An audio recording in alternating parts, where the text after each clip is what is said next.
au-delà du champagne, c'est de créer une synergie avec cette diaspora africaine qui est aujourd'hui potentiellement très intéressant en termes de formation et en termes d'expérience pour faire un retour sur l'expérience sur le continent africain. Donc je fédère plusieurs acteurs de l'entrepreneuriat des diasporas ici en France, mais aussi à motiver des entrepreneurs français à découvrir le continent africain.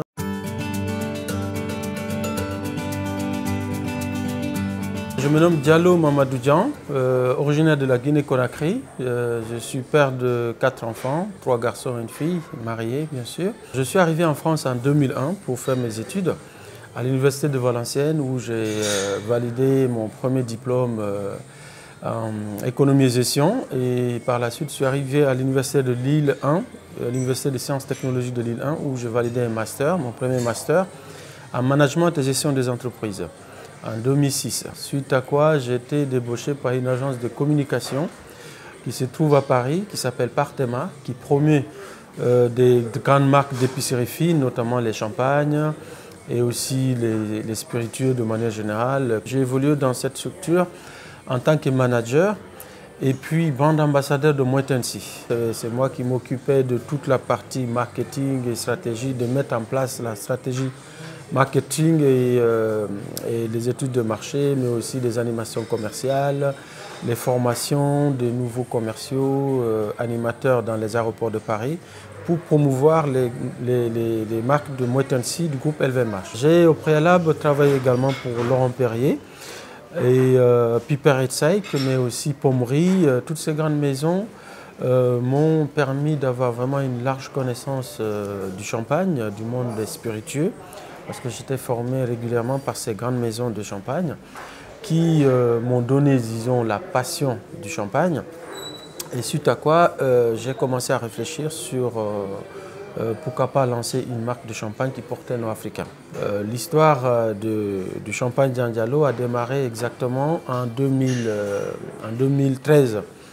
À la rencontre d'un homme d'affaires béninois. Et donc, ce béninois voulait faire du business du champagne. À l'époque, on venait juste de lancer le champagne Rich. Et ça n'a pas été possible parce qu'il y a une agence qui avait l'exclusivité de la distribution du champagne, Moët Chandon et Veuve Clicquot, mais également Ruinart en Afrique. Donc, ça n'a pas été possible. Et du coup, j'ai vu la frustration de ce monsieur, homme d'affaires, et à l'époque je me suis lancé un challenge face à lui. Je lui ai dit que je lancerai un jour une marque de champagne qui portera un nom africain et qui sera commercialisée partout sur le continent sans contrainte. C'est-à-dire que voilà, que les Africains aussi, on peut commercer entre nous, faire du business entre nous, d'autant plus que le champagne est très consommé maintenant en Afrique.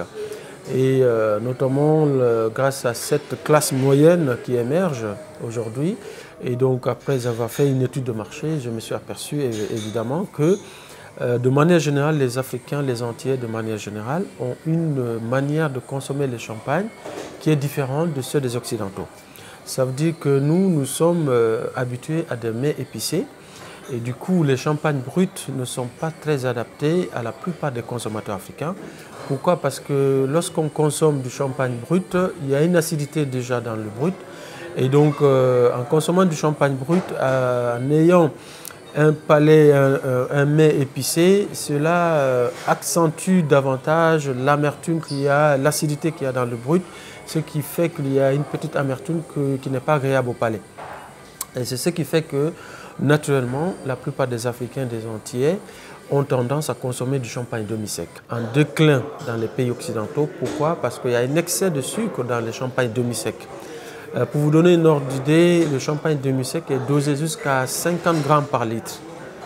Pour vous donner une ordre d'idée, le brut, lui, il est dosé entre 8 grammes et 12 grammes par litre. Donc, en ayant ce contexte-là, je me suis dit qu'il y a un problème. Pourquoi ne pas adapter un champagne en mettant une petite dose de sucre de canne et réduire le taux d'alcool qu'il y a dans le demi-sec pour plaire aussi à ces consommateurs-là, qui ont ce besoin-là aussi d'avoir un champagne doux et fruité à la fois. Et c'est là où m'est venue l'idée justement de faire un partenariat avec un vigneron qui se trouve à Baye et qui a déjà plus de 3 générations de savoir-faire, de père en fils, depuis 1929. Il est lancé dans le champagne et ayant gagné plusieurs médailles d'or, je me suis associé avec lui et je lui ai expliqué ma démarche. Un champagne qui soit doux et fruité à la fois, qui ne soit pas amer, qui ne soit pas acidulé et qui soit facile à boire, c'est-à-dire un champagne de plaisir. Donc je lui ai expliqué le concept d'assemblage, c'est-à-dire moi je voulais assembler vraiment les cépages les plus fruités du champagne, c'est-à-dire le pinot meunier. Donc j'assemble beaucoup plus de champagne à partir du pinot meunier en majorité pour avoir ce côté fruité à la fois, mais aussi le côté puissant du champagne avec le pinot noir et pour compléter le tout, équilibrer le tout par un chardonnay qui va apporter une petite fraîcheur, mais aussi le côté minéral. Donc c'est ce qui caractérise le champagne Giangialo d'ailleurs. Donc c'est le fait d'avoir apporté 4 gammes de champagne, notamment le brut classique et aussi le rosé qui est un rosé issu d'un assemblage de vin rouge et de vin blanc, parce que le champagne Giangialo a comme caractéristique aussi le rosé. On rapporte une petite note de pinot meunier un peu plus accentuée pour apporter plus de puissance au champagne, ce qui fait que c'est un champagne qui plaît à la fois aux hommes mais aussi aux femmes. Et la particularité de notre champagne justement, c'est la cuvée réserve dont je vous parlais tout à l'heure. Pour des raisons de santé, il a fallu réduire drastiquement le taux de sucre qui est apporté au demi-sec pour arriver à un champagne sec qui soit à la fois doux et fruité, mais également gustativement qui se rapproche beaucoup plus du demi-sec. La cuvée réserve remplace naturellement le champagne demi-sec qui est très sucré, jusqu'à 50 grammes par litre. Et comparativement à ce dernier, la cuvée réserve est dosée qu'à 15 grammes par litre. Donc il y a une énorme différence déjà en termes de sucre. Et l'autre particularité, c'est que nous utilisons du sucre de canne. Le sucre de canne apporte beaucoup plus de ce côté fruité, mais aussi ça donne une petite note d'originalité, une petite fraîcheur et des fines bulles. Au champagne, c'est ce qui a fait que naturellement nous nous sommes dirigés vers un assemblage pour la fermentation aussi avec du sucre de canne. Et pour compléter les gammes, nous avons le champagne blanc de blanc. Le blanc de blanc est un champagne monocépage en fait qui est issu uniquement à partir d'un cépage chardonnay. Le chardonnay va avoir ce côté minéral, ce côté fraîcheur, ce côté vraiment fine bulle, qui est très apprécié par les grands connaisseurs de champagne. Nous avons lancé cette marque, le champagne Giangialo. Pourquoi d'ailleurs le nom Giangialo? La question revient souvent lors de mes interventions dans les différents médias. Pourquoi un nom africain au champagne?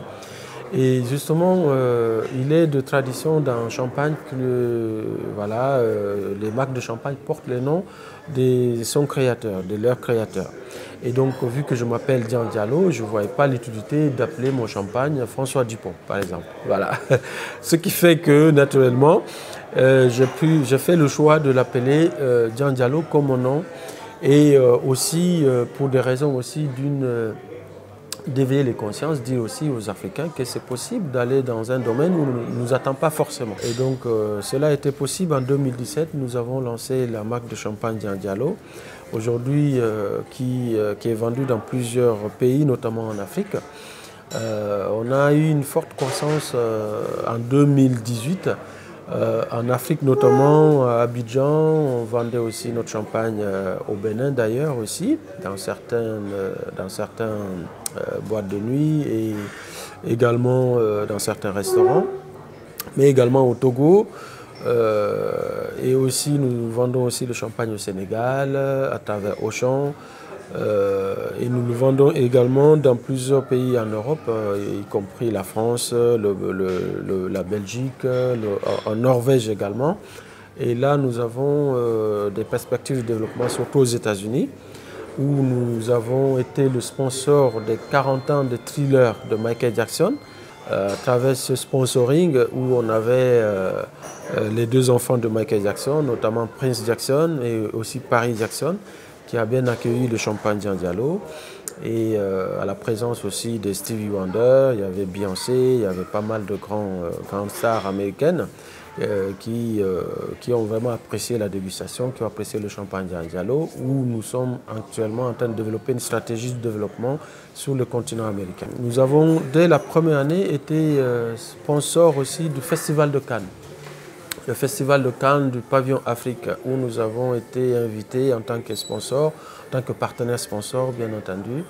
Et cela nous a permis de vraiment toucher aussi des acteurs de cinéma afro-américains, mais également des médias, des grands médias, des valeurs aussi que nous tenons à faire partager, c'est de créer une synergie, au-delà du champagne, c'est de créer une synergie avec cette diaspora africaine qui aujourd'hui est potentiellement très intéressant en termes de formation et en termes d'expérience, pour faire un retour sur l'expérience sur le continent africain. Donc je fédère plusieurs acteurs de l'entrepreneuriat des diasporas ici en France, mais aussi à motiver des entrepreneurs français à découvrir le continent africain pour investir ou en tout cas de faire des mises en relation à travers mon établissement qui se trouve à Paris 20e, au 89 rue Pelleport, le VIP Lounge DD, où nous faisons régulièrement des soirées B2B pour faire rencontrer des entrepreneurs à la fois des diasporas, mais aussi des entrepreneurs qui viennent d'Afrique de manière générale, et aussi des Français,